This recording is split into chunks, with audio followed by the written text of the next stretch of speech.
Mengenal Jenson Salt, pernah masuk radar Fabrizio Romano dan diinginkan Shin Tae-yong bela timnas Indonesia.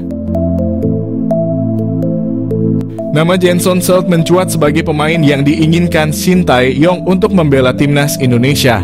Yang menarik dari Jenson Salt, dia pernah masuk dalam radar transfer Fabrizio Romano. Wacana naturalisasi pemain untuk timnas Indonesia kembali mencuat beberapa waktu terakhir.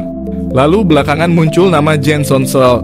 Pemain 20 tahun itu disebut oleh ex-anggota ex-co PSSI Hassani Abdul Ghani sebagai sosok yang sangat diinginkan Shin Tae-yong untuk membela timnas Indonesia. Lantas siapa sih Jenson Salt?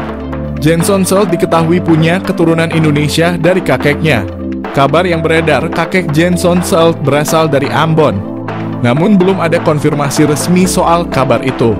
Awalnya, Shin Tae-yong ingin Jenson Salt masuk dalam skuad timnas Indonesia pada ajang Piala Dunia U20.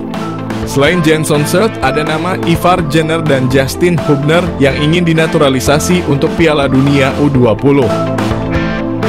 Indonesia kemudian batal jadi tuan rumah Piala Dunia U20. Proses naturalisasi Ivar Jenner tetap berjalan.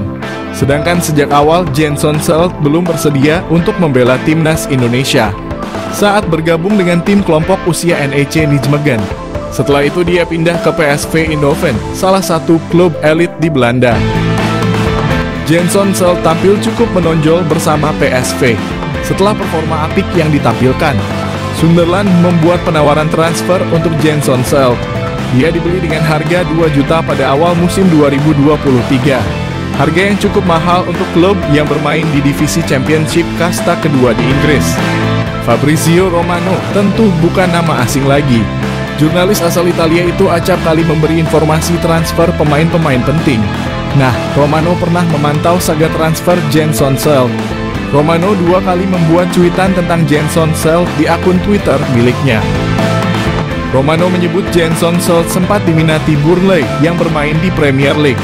Namun tawaran Burnley dengan nilai 1 juta dengan add-ons senilai 1 juta ditolak oleh kubu PSV. Bersaing dengan tim kuat di kualifikasi Piala Dunia 2026, pastikan timnas Indonesia tak gentar.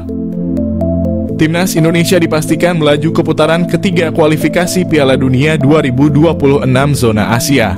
Setelah memastikan melaju ke putaran ketiga, tim asuhan Shin Tae-yong harus menghadapi situasi yang berat. Timnas Indonesia bergabung bersama Jepang, Arab Saudi, Australia, Bahrain, dan Cina. Melihat hasil undian ini, Timnas Indonesia bergabung dalam tim sulit. Tim Merah Putih akan memulai perjuangan di putaran ketiga ini pada September mendatang. Bergabung dalam grup C, perjuangan Timnas Indonesia tak akan mudah. Tak terlepas dari itu, melihat lawan-lawan skuad Garuda akan jadi kesempatan bagus buat Timnas Indonesia. Persaingan di grup C ini memang berat tetapi peluang Timnas Indonesia lolos ke putaran selanjutnya pun masih terbuka. Pasalnya, saat juara grup dan runner-up grup C dipastikan langsung lolos ke putaran final Piala Dunia, ada peluang lain. Sebab peringkat ketiga dan keempat dipastikan bisa memperebutkan tiket ke putaran final melalui putaran keempat kualifikasi Piala Dunia. Shin Tae-yong pun mengaku menargetkan timnas Indonesia untuk bisa mengamankan posisi ketiga atau keempat agar bisa lolos ke putaran keempat. Mauro Zilstra sosok yang bisa pecahkan masalah penyerang di timnas Indonesia. Timnas Indonesia mendapat alternatif baru untuk menyelesaikan permasalahan defisit striker yang ada di skuad mereka. Alternatif ini ada di sosok Mauro Zilstra. Penyerang berusia 19 tahun ini merupakan salah satu pemain diaspora Indonesia yang merumput di Belanda. Ia bermain di kompetisi U21 bersama NEC Nijmegen. Soal kualitas di dalam lapangan, tak ada yang perlu diragukan dari sosok Mauro.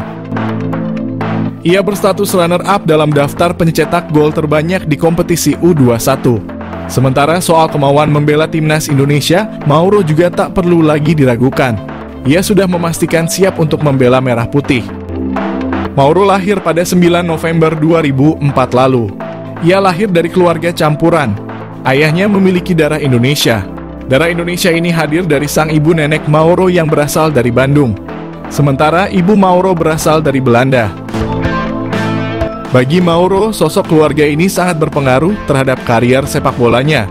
Terutama sang ayah selalu memberi saran agar karier sepak bola Mauro terus berkembang. Tak hanya itu, keluarga Mauro selalu membantunya untuk meretas karier di lapangan hijau, termasuk mengantarnya berlatih. Karier sepak bola Mauro dimulai ketika bergabung dengan AZ Alkmaar pada 2011 lalu. Tak lama, ia kemudian pindah ke tim muda AFC Amsterdam. Bersama AFC Amsterdam, Mauro menempuh tiap jenjang usia. Namun semusim bermain di tim U18A, ia meninggalkan AFC Amsterdam dan hengkang ke NEC Nijmegen U21. Saat berseragam NEC U21, Mauro kian matang. Ia merupakan salah satu andalan tim tersebut. Terbukti sepanjang musim ini, ia bermain dalam 19 laga kompetisi U21. Mauro sendiri memang sangat layak menjadi andalan timnya. Pemain bertinggi 188 cm ini dikenal sebagai salah satu pendulang gol ulung. Dalam 19 pertandingan tersebut, Mauro mencetak 9 gol. Selain itu, ia juga mencatatkan 1 assist. Mauro sendiri memiliki modal apik untuk menjadi pendulang gol andal. Selain memiliki postur menjulang yang membuatnya jagoan dalam berduel udara, ia juga memiliki kemampuan dribble yang bagus, tembakan akurat, dan kepiawaian dalam mencari posisi. Dengan modal seperti ini, mengawal sosok Mauro bakal menjadi tugas berat bagi barisan pertahanan lawan. Tak hanya kemampuan teknis, Mauro juga punya kualitas mental jempolan. Ia tak takut untuk mengambil risiko. Tak hanya ditunjukkan di lapangan hijau, keberanian Mauro mengambil risiko tersebut juga ditunjukkannya dalam mengambil keputusannya dalam mengambil jalan karier. Mauro berani meninggalkan zona nyamannya di NEC Nijmegen. Ia meninggalkan klub tersebut dan bergabung dengan Volendam. Semua ini dilakukannya agar mendapat kesempatan bisa melakoni debut di tim senior. Berbicara soal kesempatan, saat ini Mauro sedang menanti kesempatan memperkuat timnas Indonesia. Ia mengaku tak sabar untuk menjadi bagian dari skuad Garuda. Menurut Mauro, ia sudah sempat berkomunikasi dengan perwakilan PSSI yang menyebut bahwa ia merupakan salah satu bidikan untuk mengisi posisi penyerang skuad Garuda. Namun sejauh ini belum ada kabar lanjutan. Namun kondisi ini tak membuat Mauro patah arang. Ia berpikir positif dan berusaha untuk terus meningkatkan level permainannya. Mauro Zijlstra, calon stiker House Goal Timnas Indonesia, PSSI, sudah lakukan kontak. PSSI disebut sudah menghubungi striker keturunan Indonesia Mauro Zijlstra yang membela klub Belanda FC Volendam U21. Timnas Indonesia saat ini memang sedang mencari posisi striker yang memang pada laga-laga sebelumnya posisi ini kalau tidak ada Rafael Struijk terasa kurang lengkap dan Struijk pun masih dianggap kurang house goal. Maka dari itu PSSI disebut masih mencari stiker keturunan yang bisa memperkuat timnas Indonesia, apalagi tim Garuda akan bertarung di babak kualifikasi Piala Dunia 2026. Salah satu pemain keturunan yang mengaku dihubungi oleh PSSI ialah Mauro Zijlstra yang memiliki keturunan darah Indonesia dari sang ayah. Ia mengatakan kalau dirinya dikontak oleh PSSI dan diminta untuk bergabung dengan tim Garuda. Namun hingga saat ini belum ada keputusan dan kesepakatan yang dibuat oleh kedua pihak. Mauro menyebut kalau ia membutuhkan waktu untuk memutuskannya. Diketahui Mauro Zijlstra memiliki kemampuan yang cukup mumpuni mulai dari kecepatan, finishing, naluri, gerakan, badan atletis, sundulan, dan keberanian. Selain berperan sebagai striker tengah, Mauro juga bisa dimainkan di posisi gelandang serang. Jika melihat usianya, Mauro bisa saja diproyeksikan untuk timnas U20, timnas U23, atau timnas senior. Saat ini Mauro Zijlstra merupakan penggawa tim Belanda FC Volendam U21. Ia berkompetisi di U21 Divisi 1 Spring dan U21 Divisi 2 Val. Akankah Mauro Zijlstra bisa segera berseragam merah putih? Patut kita nantikan ya. Profit mencolok timnas Indonesia, naturalisasi Mauro Zijlstra, ancaman nyata Struijk dan bintang Persis. Nama Mauro Zijlstra mencuat menjadi satu di antara opsi bomber yang layak dipertimbangkan Shin Tae-yong untuk timnas Indonesia. Bukan tanpa sebab, mengingat Mauro Zijlstra sudah terang-terangan menyatakan ketertarikannya membela timnas Indonesia. Kode ketertarikan Mauro Zijlstra memperkuat timnas Indonesia pernah diungkap oleh podcast pesepak bola Indonesia, Yusa Nugraha, melalui kanal YouTube-nya. Meski begitu, Mauro Zijlstra tak menampik jika dirinya ingin mematangkan diri dulu berkarier di klub profesional senior baru membuka asa membela timnas Indonesia. Namun tak menutup kemungkinan jika performanya melejit dalam beberapa tahun ke depan, ia tak akan berpikir ulang untuk menyatakan kesiapannya membela timnas Indonesia. Mengingat sejauh ini secara performa Rafael Struijk dan bintang Persis Solo, Ramadhan Sananta masih angin-anginan di lini depan Garuda. Lebih lanjut, sebagai informasi, darah keturunan Indonesia, Mauro Zijlstra berasal dari sang kakek yang merupakan asli orang Sunda, lebih tepatnya berasal dari kota Bandung. Keuntungan timnas Indonesia, dapatkan Mauro Zijlstra memiliki finishing mematikan. Meski berposisi asli sebagai otak serangan, Mauro Zijlstra tercatat memiliki insting gol tinggi. Bahkan pernah dalam satu musim, Mauro Zijlstra sukses bukukan 10 gol dan 8 assist dari 13 pertandingan saat membela FC Amsterdam U18. Terkini ia mampu lesatkan 8 gol dari 13 partai bersama NEC Nijmegen U21 sebelum akhirnya hijrah ke Volendam U21. Keuntungan kedua Mauro Zijlstra di naturalisasi timnas Indonesia adalah sosoknya yang dikenal multifungsi.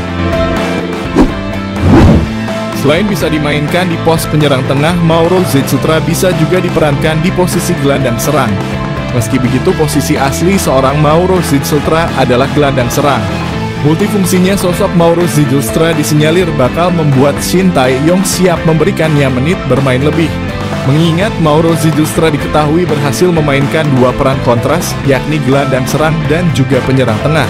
Hal ini yang berpotensi bakal membuat posisi dari penyerang PSS Sleman, Hoki Caraka terancam di dua kelompok usia, baik timnas U19 Indonesia maupun senior. Selain itu, bomber Persis Solo Ramadhan Sananta yang bertipikal goal getter juga berpotensi tersingkir jika tak mampu meningkatkan performa ketika diberi kesempatan turun. Terlebih Shin Tae-yong bukan tipikal pelatih yang memperhatikan nama besar dari seorang pemain.